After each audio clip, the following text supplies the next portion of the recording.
The Jack Benny Program, presented by Lucky Strike.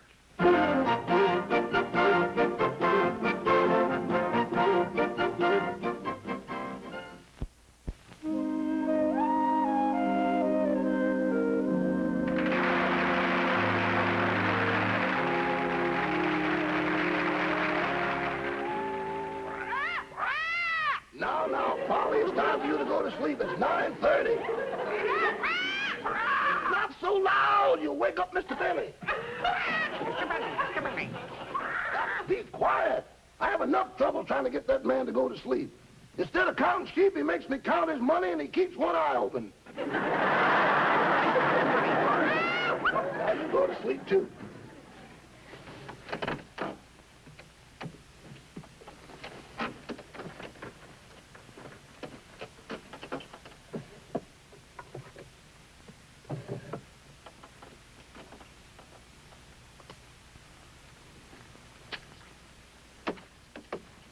Dear Diary, today I am especially proud of myself, and why shouldn't I be?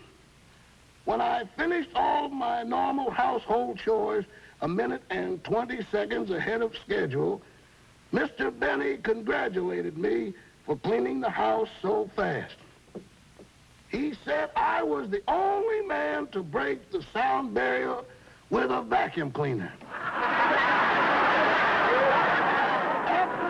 Finished cleaning the house, I assorted the fan mail, and again, I got more than he did.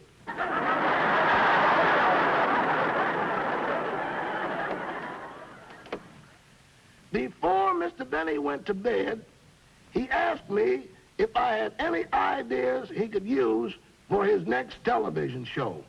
And I told him he couldn't miss if he'd just do the things that happened to him in real life. Like today, for instance.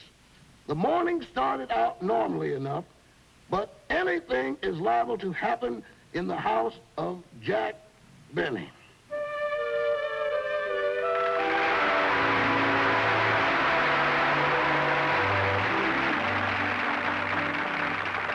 Amazing the things they have nowadays.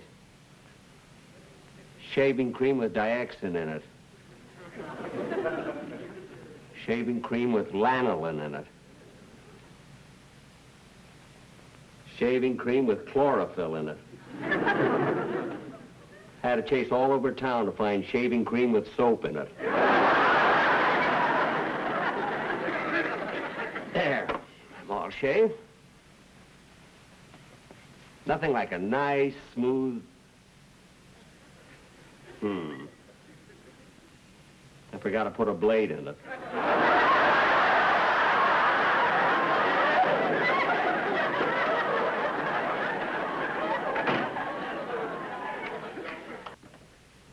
Hello. Hello, Polly. Hello. Who's down there? Me in Rochester.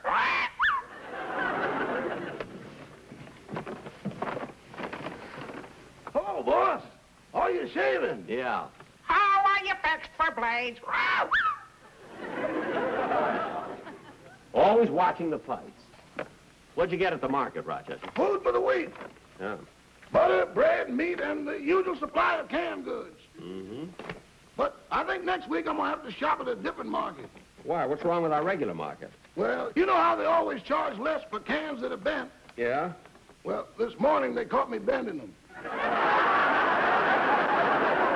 Rochester, you ought to be ashamed of yourself, bending cans so you can get them cheaper. I'm glad you were caught.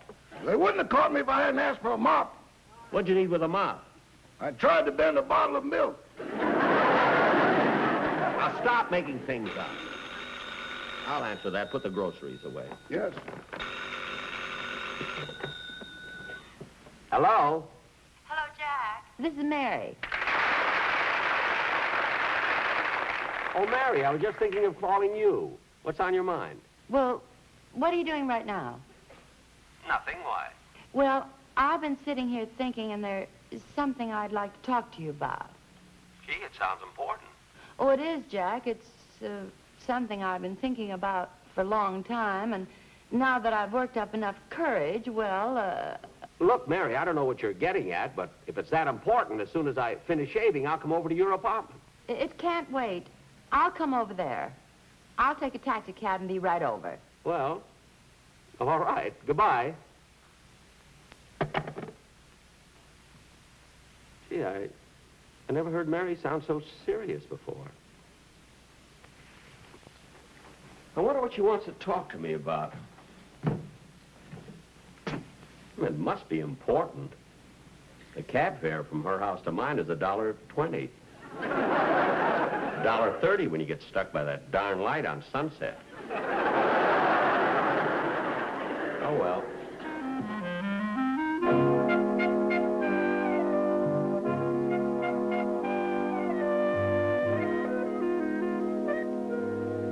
I still can't imagine what Mary wants to see me about. Couldn't be about her contract. She just signed a new one. I wonder if... Say, I know what it is. For years, I've been asking her to marry me, and she's always turned me down. I even asked her last week. That's it. She must have changed her mind. That's what it is. That's all it could be. Da-da-dee-da-dum, da-dee-da-dum, ba-bum, bum, ba-ba-ba-bum. You know, Rochester, today you can say anything you want to because I'm in an exceptionally good mood. You are? Yep. You know, for years, I've been asking Miss Livingstone to marry me, and she's always turned me down. And today, I think she's coming over to accept. No. Yes, sir. Well, congratulations. Thanks. Now, when Miss Livingstone comes, I want you to fix up 2 glasses of champagne. Yes, sir.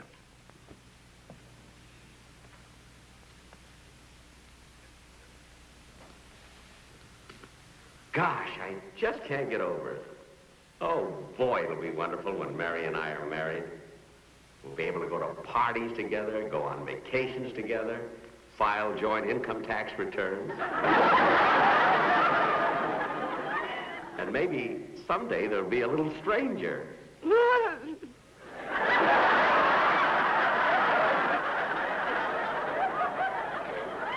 Hey, wait a minute. I've been asking Mary to marry me for years. She's always turned me down. Well, if she thinks that she can come over here and I'm going to ask her again just like that, she's got another guest coming.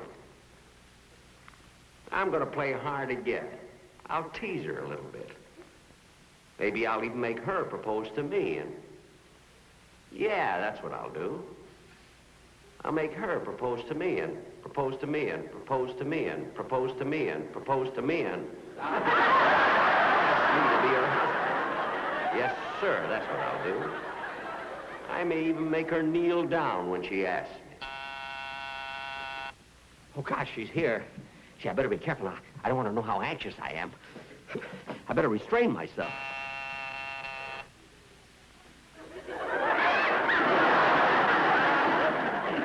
Hello, Jack. How are you? I do. I mean, fine. It didn't take you long to get here, did it? No, I rushed right over. Ah, good, good. Now, come on over. Sit down here, Mary. No, you sit down. All righty. Well, what do you want to talk to me about, Mary? Can anybody hear us? No, no, no. What does he want to tell me? Where's Rochester? He's in the kitchen. What is it? Well, Jack, Uh-huh. there's something that's been on my mind for a very long time, and, well, it's such a delicate subject that I just don't know how to say it. You know, it's kind of a... I don't know how to tell you. Now, look, Mary, you called me, you rushed over in a cab. Now, what is it you want to say to me? Well, Jack... Uh-huh. Jack, something has got to be done about your being so cheap.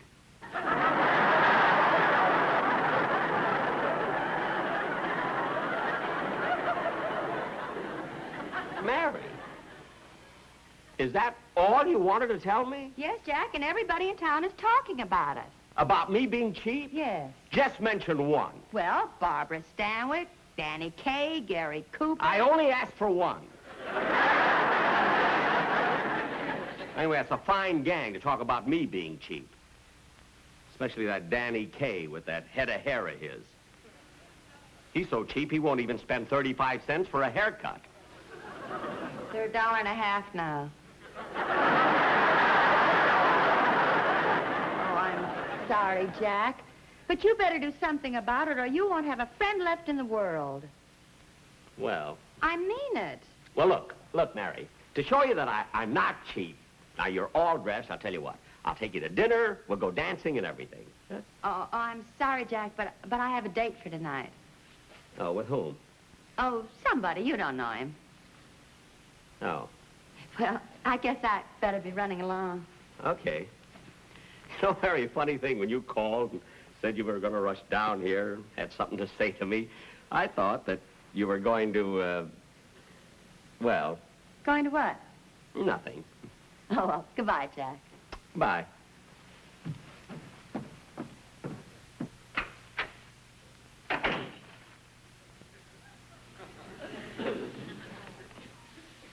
Champagne for two. I don't want it. What's the matter, boss? You don't look good. I got a headache. Oh, well, then this will make you feel good. Champagne? It's 7-Up with an Alka-Seltzer in it. Okay. Rochester. Yes, boss? Rochester, Yes? do you think I'm cheap? Oh, no, boss. I wouldn't say cheap. A little snug, maybe, but not cheap. I knew you'd understand. Well, shall I bring your lunch in now? No, I'm going to lie down here on the couch a while. I better pick this thing up. Oh, no, leave it there. I might want to ask for a raise. Oh, don't.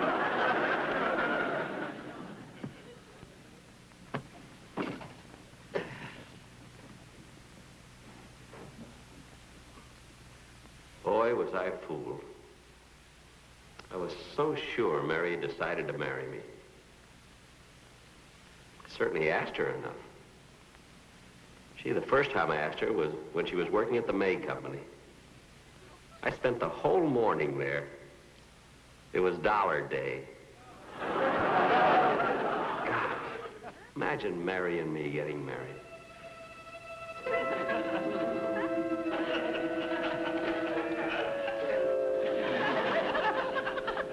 And now, before I pronounce you man and wife, I must ask you these questions. Do you promise to always smoke Lucky Strikes? I do. And do you know that Luckies are made of that fine, that light, that naturally mild tobacco? I do. Now, will you both repeat after me? LS, MFT. LS, MFT. Lucky Strike means fine tobacco. Lucky Strike means fine tobacco. Do you have a cigarette? And do you have a lighter?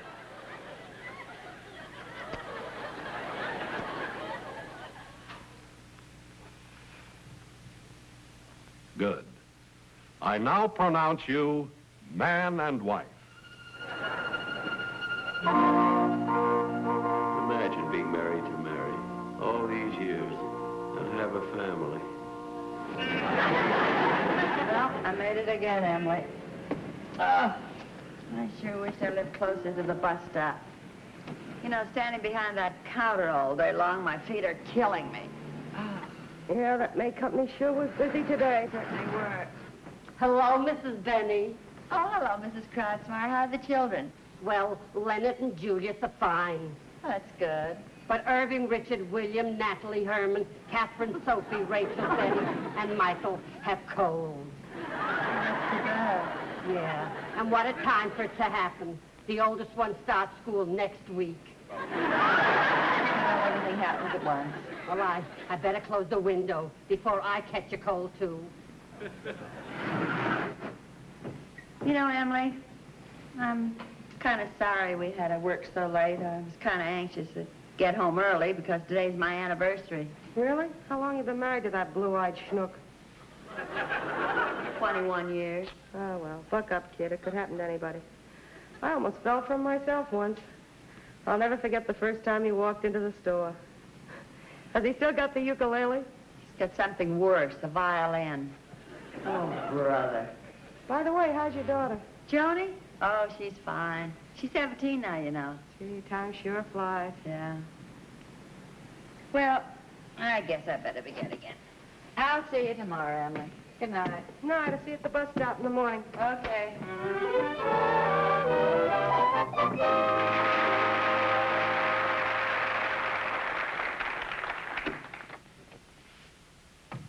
Oh, hello, Johnny.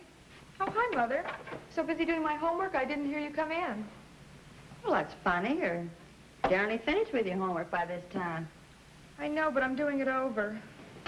I never should have asked Daddy to help me. Look, he did some of my math problems, and every answer came out 39. Well, that's a number that's stuck in his head.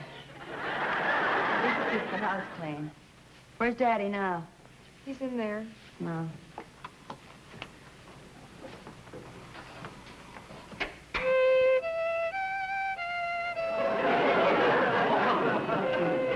wish he'd stop scratching on that thing. I know just how you feel. At school, they can't understand why I flunked music appreciation. I know what you mean.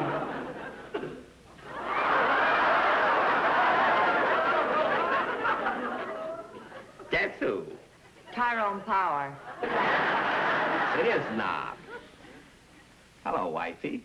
How's my little sweetheart today? Little sweetheart, little sweetheart. You don't even know what today is. I do, too. It's our wedding anniversary. It was just 21 years ago today that you said I do. Yeah, me and my big mouth. For 21 years you've been telling me you're going to be a big radio actor. When is it going to happen? When? Well, Don't pick on Daddy. He's such a good cook. you're darn right. All day long I've been slaving over a hot... Now, who can that be? I'll get it. Oh, hi, Calvin. Hello, Joni. Come on in. Calvin, I want you to meet my parents. How do you do, Mrs. Benny? Oh, this is my mother. Daddy, take off that apron. Oh, yes. Would you young folks like to be left alone? No, thanks. I'm not talking to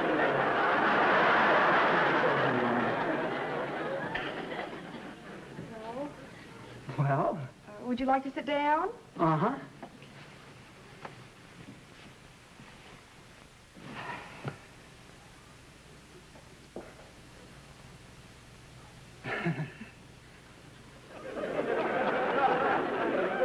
Gee, what a beautiful room. You've got a big radio, a piano, and a television set. Yes. Mother works awfully hard. On the piano. Gee. Oh, is this a picture of your father? Yes, that was taken when he was in the Navy. Gee, you must be proud of him. Underneath it says Admiral. That's the name of the television set. There's some pictures in the family album. Would you like to see them? Oh, sure.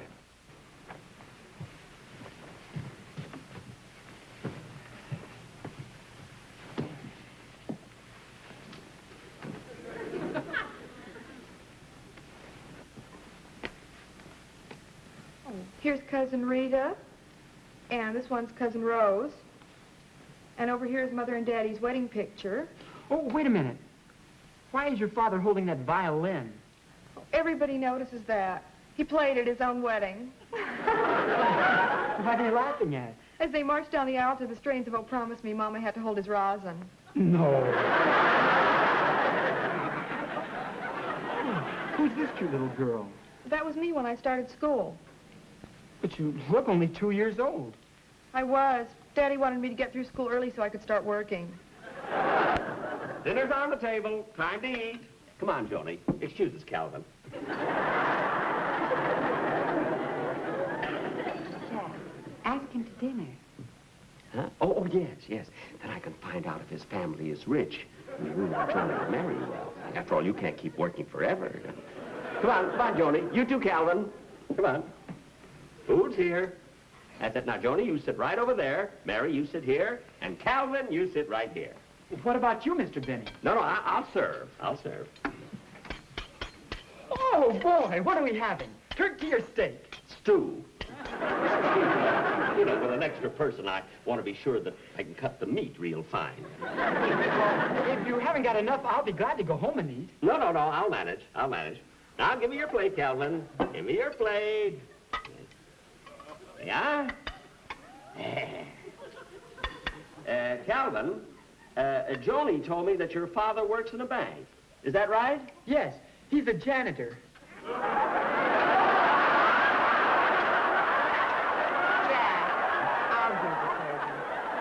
Well, all right. I have a surprise for you kids anyway. I'll be right back. Thank you.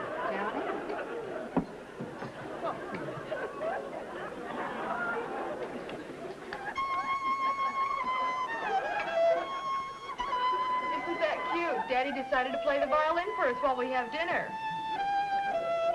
Jack, will you put that thing away and sit down? Mary, it isn't often that we have company, you know.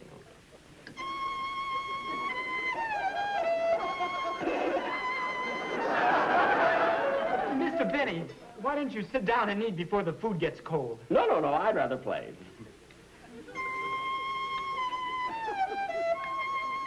Of course, if you want to show your appreciation for the music, there's an empty plate right there on the table. All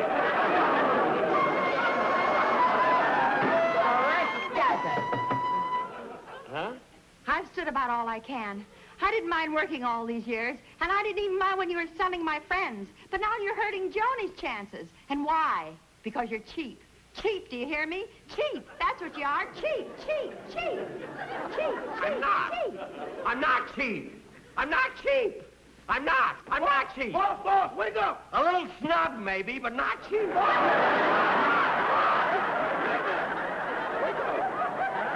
Wake up, boss, you're dreaming.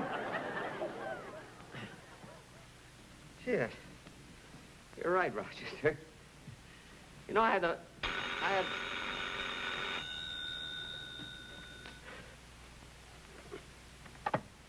Hello? Hello, Jack. This is Mary. Oh, hello, Mary. What is it? Well, I've been doing a lot of thinking, and, Jack, I'm sorry about those things I said to you today. Oh, that's all right. Say, Mary, you want to hear something funny? I just had a dream that you and I have been married 21 years, and we had a 19-year-old daughter named Joan. Was I still working at the May Company? Yeah. I thought so. Good night, Jack. Goodbye.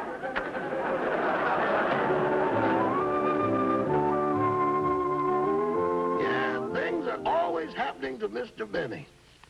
But he must be quite a personality because in honor of his birthday this month, his picture is on the cover of this week's issue of Collier's. He wrote quite an article for them. It's about how he feels now that he's approaching 40. And in the parlance of a golfer, it's been quite an approach.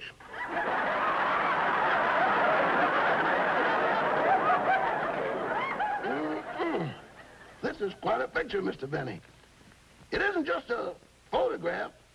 It's a painting done by a real talented portrait artist. And he had to sit for it, too.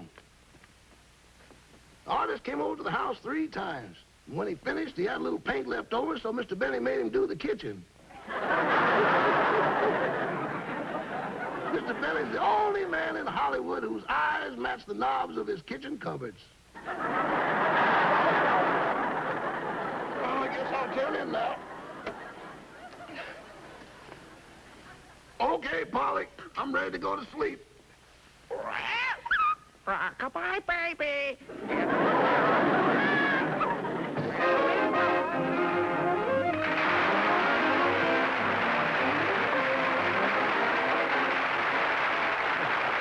Jack will be back in just a moment, but first... What do you think this is? It looks like some form of torture machine, doesn't it? Far from it. Actually, this instrument has a lot to do with the better taste of Lucky Strike cigarettes. What you were just looking at was a device for measuring the moisture content of tobacco about to be made into cigarettes in a Lucky Strike manufacturing plant. And believe me, smoking enjoyment depends a lot on maintaining proper moisture content. Too much moisture, and your cigarette will burn too slow. Too little, and it will taste dry. That's why the American Tobacco Company keeps a sharp eye on the moisture content of the fine tobacco that goes into every Lucky during every step of its manufacture.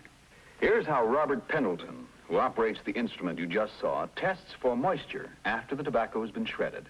He pushes a container of tobacco under the specially designed moisture meter, the long prongs buried deep into the tobacco.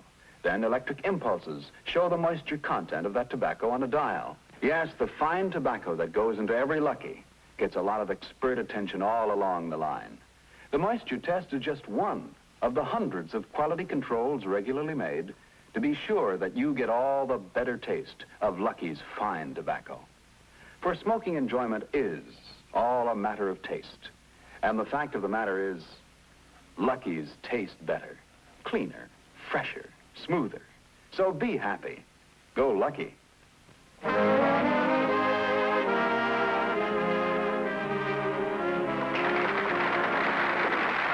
you. Thank you very, very much, ladies and gentlemen. Thanks. Ladies and gentlemen, you know, on radio and on television, I'm not supposed to be married. But I'm sure that most of you know that Mary is really my wife and Joni my daughter. I'd like to have them both take a bow.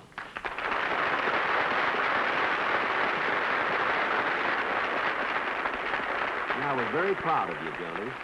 You did a fine job, didn't you, Mary? I thought so.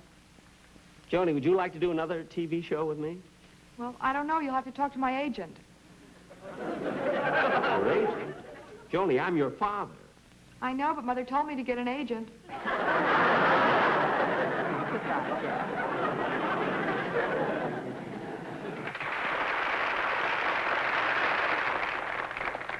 Good night, folks. See you in 3 weeks.